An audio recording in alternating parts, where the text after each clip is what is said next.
Selamat pagi sobat, rekan-rekan dimanapun berada, mudah-mudahan sehat-sehat semua ya sobat, seger waras untuk kita semua ya sobat. Baik, langsung saja sobat, kita lanjut untuk part 4 ya sobat ya. Jadi untuk yang kerangka neon box udah jadi, proses di cat dasar epoksinya juga udah dua lapisan, udah keras, oke, kuat. Kemudian untuk yang di dinding ya sobat ya, di dinding ini kan posisinya kemarin kombinasi antara besi yang lama dengan besi yang baru ya, dikombinasikan jadilah seperti ini ya sobat ya. Jadi yang punya juga, yang pemilik juga ini ya sobat, nggak masalah ya, beliau daripada sayang, karena yang korosi berkarat itu hanya sebagian kecil dari bagian bawah saja untuk besinya. Jadi besi yang bagian atas masih dapat dioptimalkan lagi ya sobat ya, dimaksimalkan lagi, eman-eman sobat, eman-eman. Jadi ini sudah jadi sobat. Begitu pula untuk ini, untuk di sengnya sobat. Sengnya kan waktu yang pertama itu kan ada posisi sengnya bagian bawah sudah kropos semua ya sobat ya. Untuk bentangan sengnya itu depan belakang sengnya udah kropos bagian bawah. Akhirnya kami hitung yang posisi hilang bagian bawah itu sekitar 10 cm sobat, 10 cm. Kemudian kami rapikan yang korosi yang berkarat itu, ini ya sobat ya, yang berkorosi berkarat ini korosi kami potong pelan-pelan gitu ya, telaten memanjang 2 meter, kemudian kita lebihkan jadi 115 cm untuk yang pasangan baru. Jadi ada dua sobat. Nah ini masih ada lebih satu gulung ini sekitar sisanya 60 cm ya kurang lebih ya. Nah itu lah proses trikinya proses di penggabungan dua seng ya sobat ya. Apalagi ini sengnya kan kebetulan seng lama ya sobat ya, masih didaur ulang lagi, masih digunakan lagi. Itu ketika proses menyambung kalau nggak telaten, nggak sabar, dan nggak ini ya, nggak detail, biasanya akan bergelombang sobat. Ini kebetulan bersyukur juga dapat lurus ya, karena kita garis dulu, kita posisikan, terus kemudian ketika mau dikasih paku rivet, kita benar-benar bagian bawahnya kita kasih alas ya sobat ya, kita kasih alas biar benar-benar beliau menyatu lurus ya, semaksimal mungkin ya sobat ya, harapannya dengan posisi bisa rata gitu ya. Jadi akhirnya ya bersyukur rata sobat. Jadi bawahnya kita kasih tumpukan gardus, kemudian tumpukan gardus itu disesuaikan dengan tebalnya posisi kita ketika mau melakukan pengeboran, terus kemudian dikasih paku rivet. Yaitu memang ini sobat telaten saja, sabar, pelan-pelan. Awal mula kami merangkaikan dari tengah sobat. Biasanya kami merangkai itu dari tengah. Kalau untuk sambungan-sambungan ya sobat ya, kalau bentuk lembaran gini jarang sekali kami dari ujung yang kiri maupun yang kanan, jarang. Kami memulai biasanya dari tengah, karena biasanya berdasarkan yang biasanya kami lakukan gitu ya. Kalau kami memulai dari kiri maupun kanan, itu biasanya nanti akan nggak center sobat. Kadang-kadang di tengah jalan ketika kita paku rivet itu bergerak, terus kemudian jadinya agak geser sedikit ya, sedikit sih, cuman ya masih jadi nggak center sobat. Tapi kalau kita memulainya dari tengah, kalaupun nanti ada bergeser sedikit, kita tinggal goyang sedikit atau disesuaikan sedikit, akhirnya bisa lurus lagi sobat. Paling mungkin akan bergeser mungkin setengah senti atau mungkin 3 mili gitu ya, ya sekitar itu. Tapi kalau kita memulainya dari kanan atau kiri, itu kemungkinan ya biasanya ini sobat akan bergesernya cukup lebar dikit gitu ya. Terus kemudian posisi menuju ke ujung satunya biasanya nanti akan bergelombang sobat. Nah ini biasanya gitu sobat. Tapi yang monggo ya sobat ya, disesuaikan dengan kebutuhan dan metode yang biasa sobat rekan-rekan lakukan ya. Nah biasanya kami dari tengah, terus bergeser tengah lagi, kanan kiri, satu, jadi kan tengah satu, kanan, terus kiri satu, sebelahnya, sampingnya, terus sampingnya lagi satu, sebelah kiri, nanti sebelah sana juga satu. Jadi begitu sobat, berurutan sampai ke ujung. Biasanya itu center sobat, biasanya center. Kalaupun ada bergelombang sedikit ya gelombang dikit ya sobat ya, tinggal disesuaikan saja itu sobat. Jadi masih bisa dioptimalkan, dimaksimalkan lagi sobat, karena seng galvalum ataupun seng yang biasa saat ini per meter perseginya dengan ukuran ini kan lebarnya 80 ya sobat, yang paling mendekati itu 90 cm sobat, nggak ada yang ukuran 80 biasanya ya. Mungkin di tempat sobat rekan-rekan ada yang ukuran 80 ya, berarti itu pas gitu ya, karena kebetulan ini lebarnya 80. Yang ukuran seng ada di pasaran biasanya 40, 45, 60, 90 cm, dan berikutnya lagi ada yang 1 meter 20 kelihatannya ada. Nah ini kan seng galvalum maupun seng biasa itu harganya juga berbeda ya sobat, tebalnya juga ada beberapa ketebalan, terus kemudian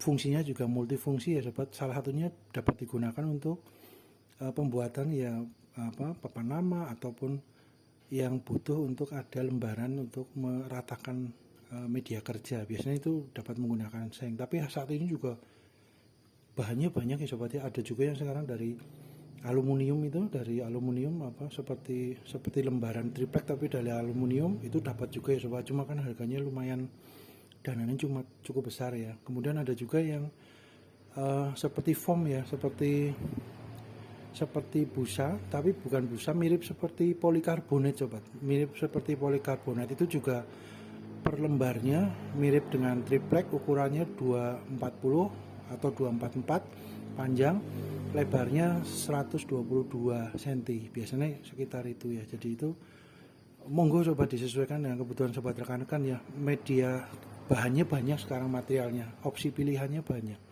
Nah ini kebetulan kami menggunakan seng atau galvalum. Untuk seng galvalum pun dengan ukuran yang 90 cm gitu ya, kemudian kita potong 10 cm untuk menyesuaikan lebarnya 80 ini, itu per meter di tempat kami itu sekitar 45.000 sobat, 43, tergantung ketebalan juga ya. Semakin tebal biasanya semakin dananya semakin besar, itu biasanya gitu.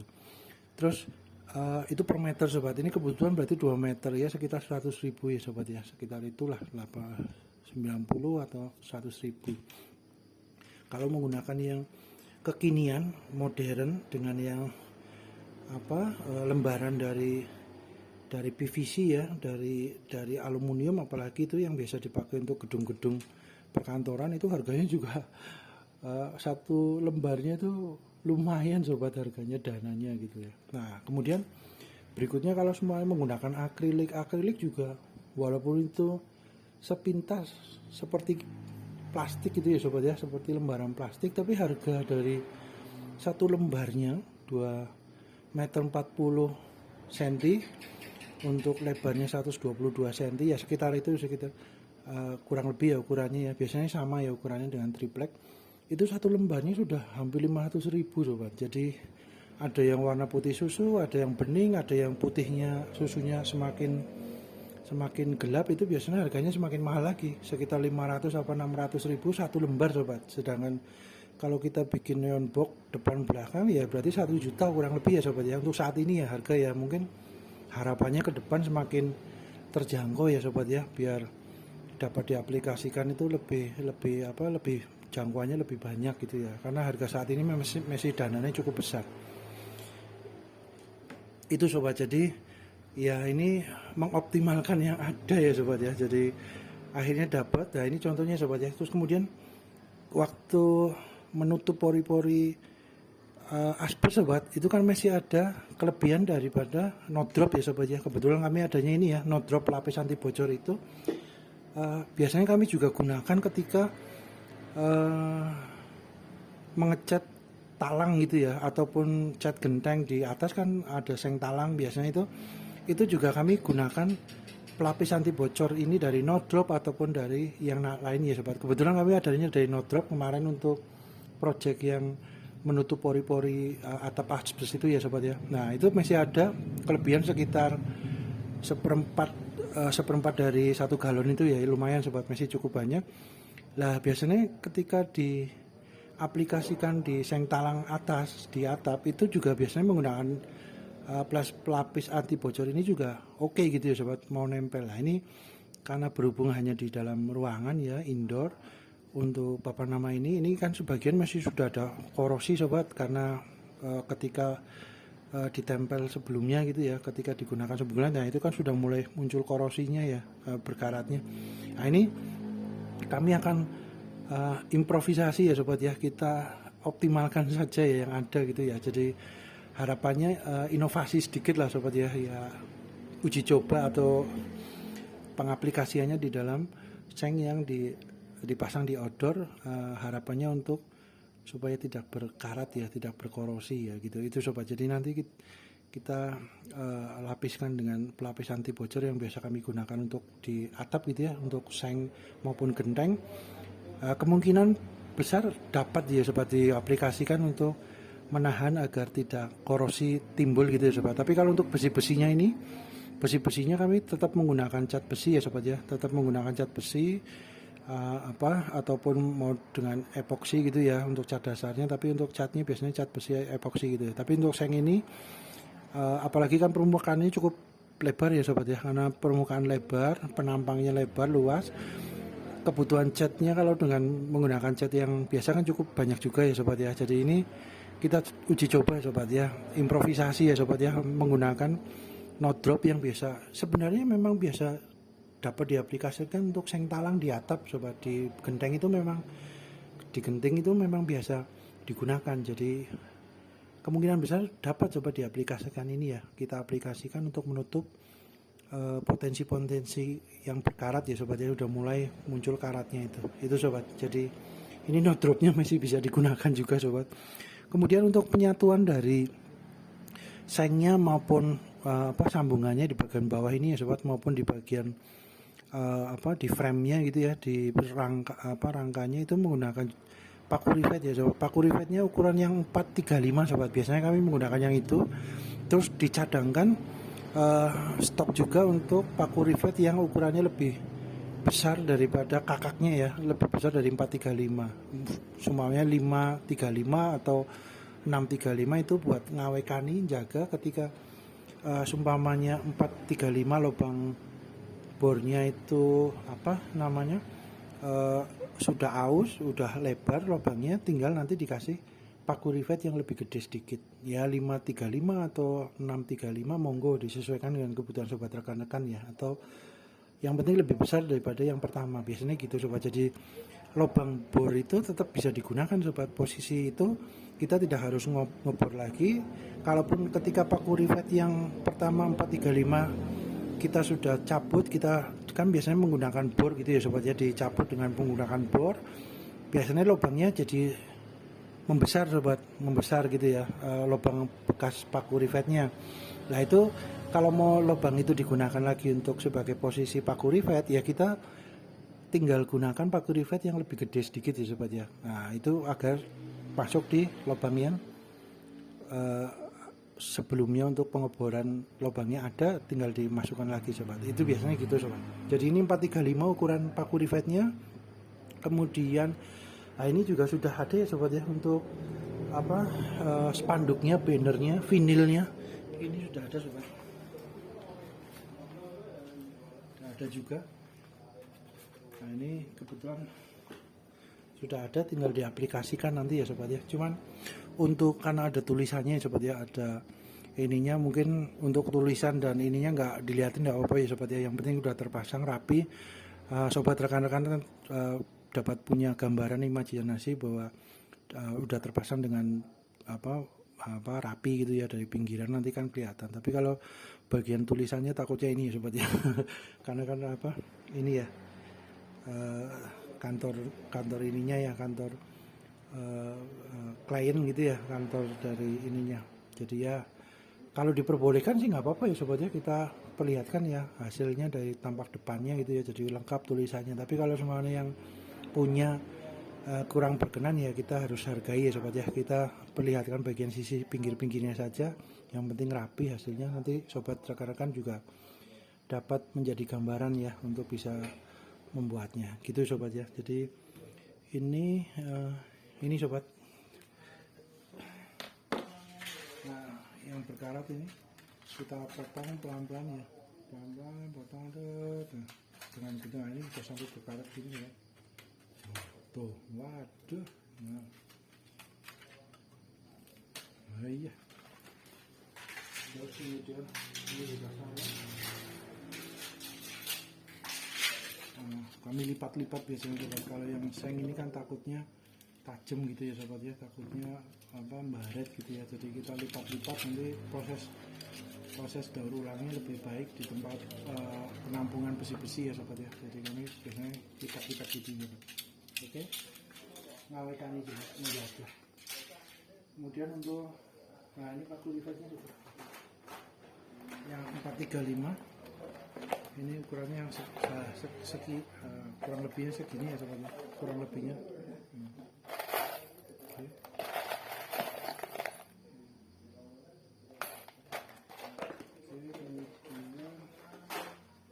Ini sobat, ini pakunya, sisa paku rivetnya sobat ya, sudah cukup banyak juga untuk sekelilingnya.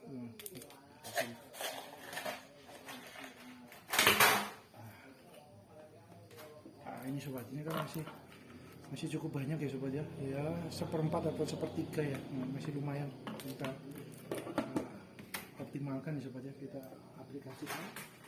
Kemudian untuk sengnya sobat ya, ini sengnya sobat. Nah ini seng yang sisi satunya sobat masih dapat digunakan lagi untuk project berikutnya, atau membuat papan nama lagi, tinggal nanti ditambahkan sebagian ya, disesuaikan dengan kebutuhannya sobat. Ini masih dapat digunakan sobat.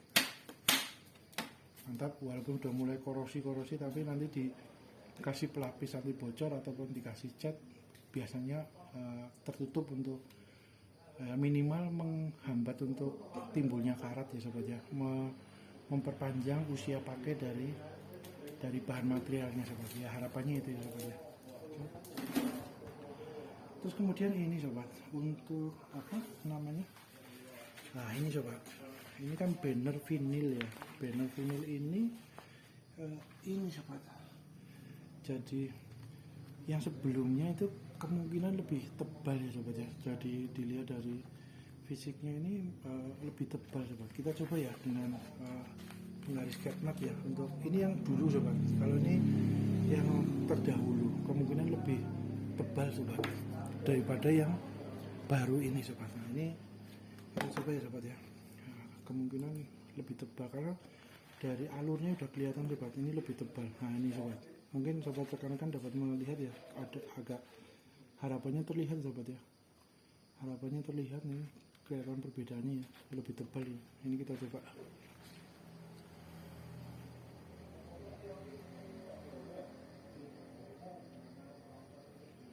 Ini sekitar 0,2 sobat, 0,2 kurang lebih ya, 0,2. Nah, kemudian kita coba yang ini, yang baru ini kelihatannya kemungkinan lebih tipis sobat.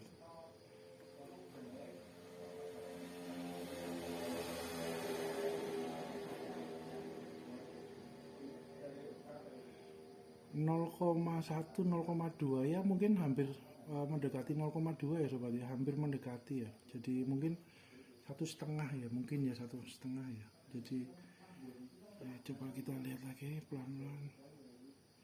0,1, 0,2 mungkin diantaranya ya sobat ya. Jadi kemungkinan tebalnya ini sekitar di angka 0,15 atau 0,17 atau 0,16 sekitar itu sobat. Tapi kalau yang ini, yang lama itu memang benar-benar di penggaris catmat kita ukur memang 0,2 mili sobat. Jadi lebih tebal yang terdahulu, yang dahulu lebih tebal. Nah itu sobat ya, ini memang untuk vinil, untuk banner, untuk spanduk ini memang variasinya banyak sobat, ketebalannya juga banyak, variasinya, harganya juga banyak ya, harganya variasinya juga ada yang terjangkau, ada dananya lebih besar. Biasanya kalau dananya lebih besar lebih tebal sobat, atau mungkin material dari bahan pembuat bannernya ini itu lebih mungkin formulanya lebih kompleks ya, lebih komplit, mungkin seperti itu ya sobat, bahasa sederhananya seperti itu. Terus kemudian ada juga keluaran dari produk mana sobat, dari pabrikan mana, itu juga biasanya agak berbeda-beda dikit sobat untuk tebal tipisnya maupun ini material dari spanduk banner vinilnya gitu ya. Nah ini biasanya itu sobat ya, monggo disesuaikan dengan kebutuhan sobat rekan-rekan ya sobat ya. Nah itu sobat ini.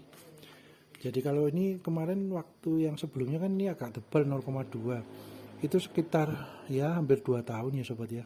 Kena panas, kena hujan, karena usia juga ya, pemakaian panas hujan, kemudian karena usia pemakaian beliau sudah mulai ini ya, sobek-sobek kecil, terus kemudian jadi mudah jadi kayak ini sobat, seperti kerupuk gitu ya, jadi kering, terus kemudian jadi lebih mudah untuk mudah untuk sobek sobat. Nah ini kemungkinan kalau yang ini lebih tipis ya, kemungkinan 1 tahunan mungkin ya sobat ya, 1,5 tahun mungkin beliau sudah mulai mulai getas gitu ya, mulai mudah sobek karena usia ya, karena usia pemakaian mudah sobek, getas karena kena hujan, kena panas terus gitu ya. Jadi nah ini sobat, tapi kan ini nanti kami gunakan kebetulan di indoor, nggak terkena panas, nggak terkena hujan, indoor, hanya dipasang di tembok depan gitu ya. Harapannya lebih awet sobatnya, mungkin 3 tahun 4 tahun masih oke lah ya, harapannya sampai 4 tahun 5 tahun masih oke. Yang penting sering dibersihkan, karena kalau dibiarkan nggak pernah dibersihkan, debu yang menempel itu lama-lama akan menjadi ini sobat, akan semakin tebal, akhirnya kecerahan warna dari bannernya akan berkurang biasanya gitu sobat. Terus tulisannya juga agak kabur dikit karena mungkin tertutup dari debu ya, itu juga pengaruh juga di lingkungan juga ya sobat ya. Kalau kawasannya pinggir jalan rayanya berdebu, banyak kendaraan lewat ya, biasanya akan lebih cepat untuk mengendap debunya gitu ya di dalam papan nama biasanya gitu. Tapi kalau daerahnya mungkin nggak banyak debu, kendaraannya nggak terlalu crowded banget, lalu lintasnya nggak terlalu padat ya, biasanya akan lebih sedikit lebih awet untuk bersihnya itu ya sobat ya, lebih bersih sedikit lah. Tapi ya itu sobat, yang penting rutin dibersihkan, di maintenance gitu ya, di maintenance itu sobat. Jadi ini ya sobat ya, lebih tipis untuk yang akan kita pasang. Oke, mantap.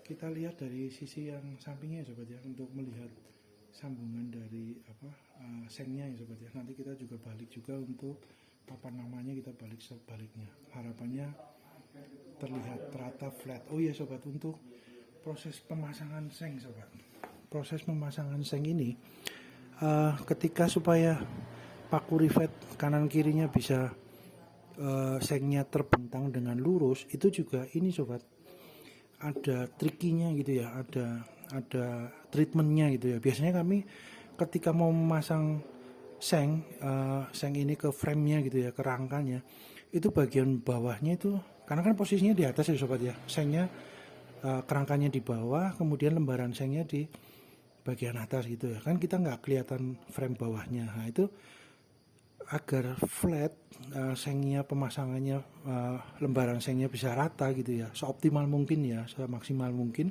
rata. Terus kemudian proses paku rivetnya itu biasanya di bagian bawah frame-nya, di bagian bawah lembaran sengnya, kita harus kasih penumpu ya sobat ya, kasih ganjel gitu ya, kasih ganjel yang tebalnya sama, relatif sama dengan tebalnya frame-nya sobat, agar bentangan sengnya itu ada penampangnya, di bawahnya ada yang nahan. Ketika dipaku rivet kanan kiri semua, itu beliau jadi nggak ngendelong sobat, nggak cembung, nggak ngendelong ke dalam. Itu biasanya itu sobat, biasanya sederhana, simple, tapi kalau tidak dikasih penahan, penampang, tidak dikasih ganjel gitu ya sobat, biasanya sengnya akan agak ngendelong ya, bahasanya mungkin agak cekung gitu ya sobat ke dalam. Nah itu takutnya ini sobat mempengaruhi juga